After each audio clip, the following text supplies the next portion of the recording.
Next up is going to be Greg Johnson here. He's going to talk to us about understanding batch tickets. Thank you.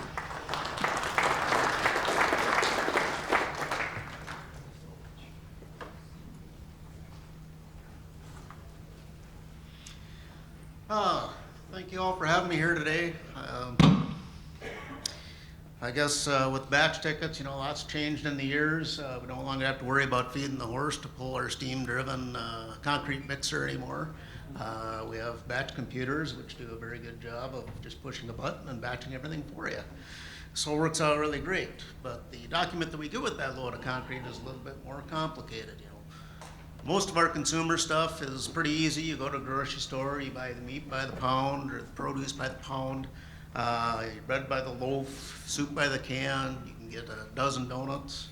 Yeah, I could have said a dozen eggs, but donuts are a lot more tasty. So there's my Fat Tuesday joke for the day. Gasoline, you stop by the gas station on the way home, you pay $3.49 and 9/10 for a gallon of gas. And that 9/10 of a cent for that gallon of gas is the original federal gas tax from way back when gas was about 25 cents a gallon. We learned a little bit more about our gas taxes here at lunch, our 18.4 cent federal gas tax and 23 cent state gas tax. But then when we buy a load of concrete, we get a sheet of paper that looks like this. And there's a lot of stuff on there. And it can be fairly intimidating because there is a lot of information there. So we're going to kind of cover, the top third, which most of that's required, a little bit of the center third, which is also required, and the bottom half is sometimes required. It is required on DOT projects or when requested by the purchaser. And this is all kind of governed by ASTM C94. It's an organization with about 270 individual professionals or industry professionals and people who are interested in that. And we have come up with 14 different things that should be required on that batch ticket. And that's all governed by the ASTM C9 committee, which is about 1,500 people. So a lot of people with a lot of different ideas coming up with some good consensus. So on the batch ticket, you have the seller. I have it kind of blocked out, but we have our seller. We have the plant at which the load was batched from. We have a ticket number. We have the date that the batch was made, the truck number, who the purchaser is, where the load is being shipped to, the mix designation or mix code, how much concrete is in that load of concrete or in that truck, and let's see, where was I? Time loaded, time that we loaded the truck, and then amount of water that was added by the purchaser, or requested by the purchaser. Those are all required. Then you get down to the center portion of the ticket. These are items that were not added at the plant or were added at the plant but not under the control of the computer. So there we have a high range water reducer and some structural fibers. And number 13 is automated water or water reducing admixture and records of slump and additions. There is technology out there on mixer trucks where they can automatically adjust the slump as the load is in transit. Doesn't really apply to any of the trucks we have around here, but if you go to a different city that has that technology, you might have that. And then revolution limit by the manufacturer. That's where the producer of the concrete is going to say if we want a maximum 300 revolutions, it's going to be on the batch ticket. If it's not on the batch ticket, it doesn't apply. And then the bottom portion of the ticket, this is what draws a lot of confusion because there's a lot of numbers there. For you guys squinting in the back room, I'll clean it up a little bit here for you. The top yellow line there is pretty much just a reiteration of some of the stuff that was on the upper portion of the ticket. Some of those 14 items that are necessary for a batch ticket. From there, we can go down to the ingredients, the source. This batch ticket actually come from a plant that supplies for Minnesota DOT. You get out in the eastern part of the state and you see a lot of that where MnDOT requires the batch tickets to look a certain way just so that the people know how to read the batch tickets, because batch tickets look a lot different. I got several other examples that'll show you how different that they can look. So you have your rock cement, fly ash, sand, P-rock, water, poly 1020 is a water reducer, BMA is a viscosity modifying admixture, and we have our hot water. Next couple columns over are our moisture contents, and that has to do with the moisture in the aggregates or on the aggregates, depending on what you have. Here they're showing the rock, and the P-rock is in a saturated surface dry condition, so there's no surplus water on the aggregates, and it's not going to absorb any water once it's put in with the mix with the rest of the ingredients in the mixture. The sand has some surplus moisture. It's at 3% moisture, and absorption is 1.4, so there's some free moisture there to work with. Then the OD and SSD numbers there, don't pay attention to the OD really, because that's some MnDOT thing where their batch process is all by oven dry, but SSD and OD for this case is going to be the same thing. And what you have there is just the mixed design numbers, how much for each of those materials needs to go into that load.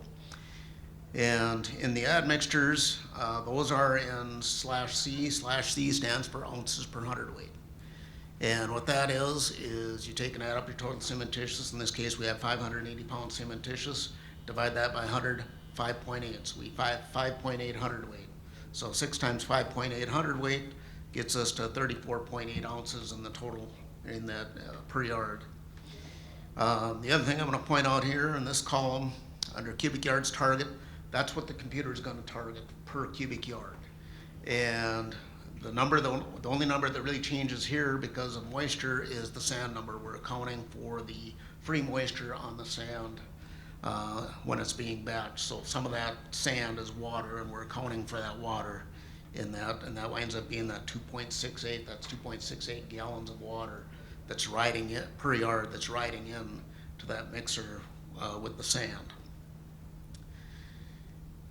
And then finally we get over to the target numbers. That's the target for the 10 cubic yard load we're making. And then the actual is what the plant was actually able to batch. And when we're looking at these numbers and totaling up to get that actual load number down in the lower left-hand corner, you want to make sure if it's in gallons in the column there, you want to adjust that by 8.33 pounds per gallon to get it into that weight. And usually with admixture contributions, we don't have to do a whole lot unless it's going to change the water cement ratio by about 0.01. That's the general rule of thumb out there.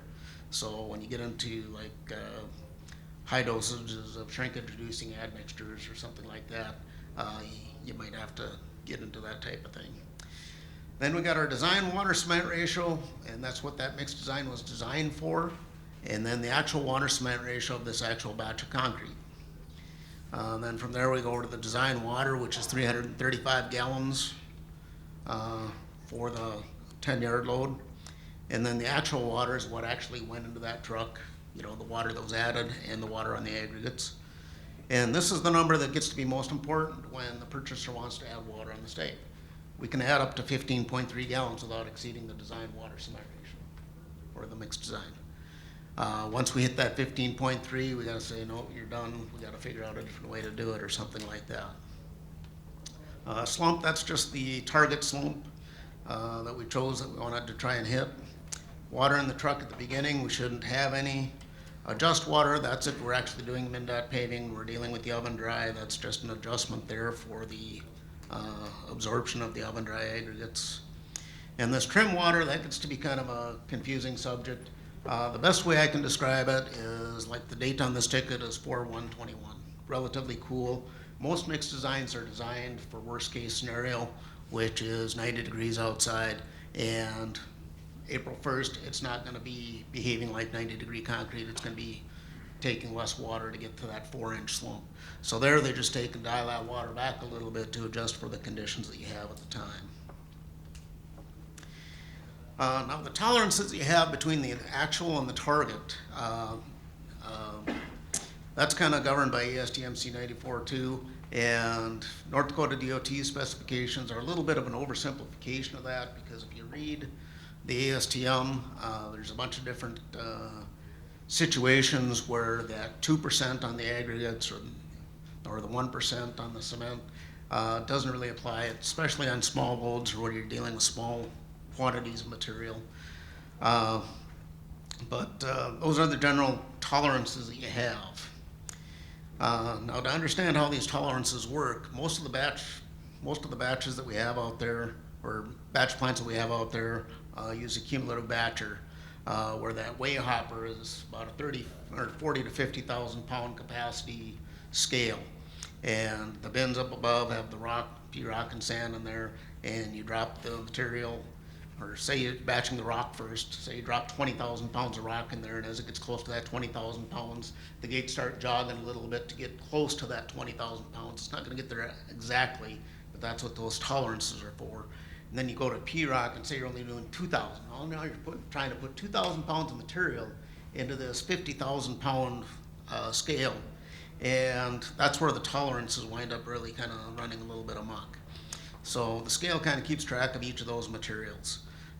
There's individual weigh batches out there too, where in this case, each bin has its own scale, and they might put rock in 2 of the bins, and when the batch man hits the batch button, it starts weighing each of those materials all at the same time and goes a lot quicker.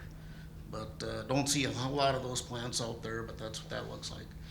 This here's another batch ticket from a central mix plant. That's where we have the mixed for 70 seconds.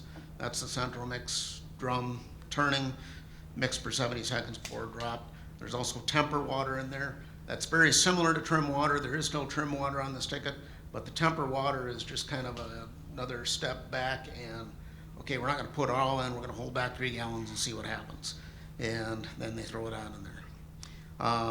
On the far right-hand side here, you see the variances. It actually gives you the pounds and variances and also the percentage, which is helpful.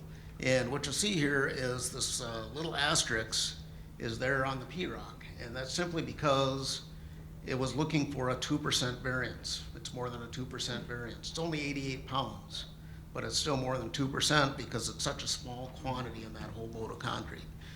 And 88 pounds is like 1.5 5-gallon buckets of aggregate. It's not gonna make or reject a load.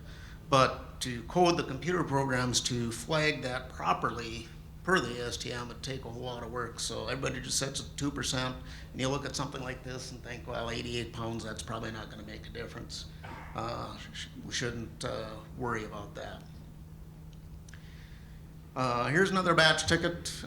Here the moistures are a little different. We got 1.9% on the P-rock and 1.1s. We had a little bit of water coming into the P-rock. The rock is actually less than saturated surface dry, 0.9%, with a 1.2 absorption, and the sand is 4.2 and 12.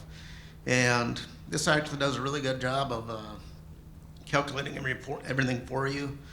So for each yard, you got 3 pounds coming in on the P-rock. 4 pounds is going to be absorbed by the rock, and 45 pounds is coming in with the P-rock. And then the totals for the 11-yard load that we have on this one. And then the water that we add, which is the hot water. And that all adds up to your total water. And that's how you calculate your water cement ratio. And remember, when you're calculating that water cement ratio, it's not just what was added at the plant and is on this ticket. It also includes what was added either at the site or in this case at the plant. This here's a batch ticket. We know we got a 0.40 water cement ratio down there at the bottom. I don't know if you can see that well. But there's this handwritten 5 here. And what that is that's an indicator that they added 5 gallons at the plant after they pulled the truck out of the plant just to get the slump up to the target that they were looking for. So how do you know what that new water cement ratio is? This particular batch ticket, it gives you moisture contents, but it doesn't give you absorption values or anything.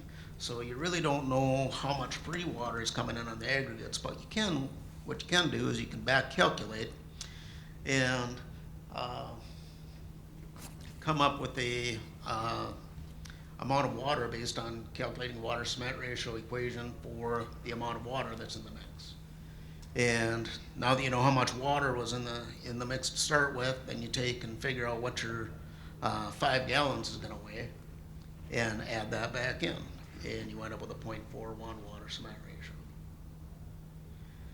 I guess that's all I got for batch tickets. Hopefully that clarified a lot of things for you. If you want, look me up, or ask me any other questions, or shoot me an email.